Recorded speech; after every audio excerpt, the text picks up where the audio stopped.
بسم اللہ الرحمن الرحیم۔ رسول اللہ صلی اللہ علیہ وآلہ وسلم نے ارشاد فرمایا، پریشانی کے وقت یہ 3 دعائیں بار بار پڑھا کریں۔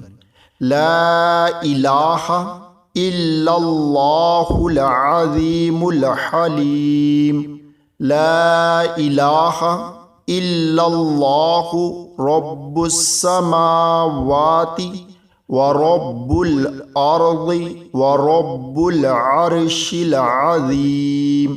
نمبر 2، لا الہ الا انت سبحانک انی کنت من الظالمین۔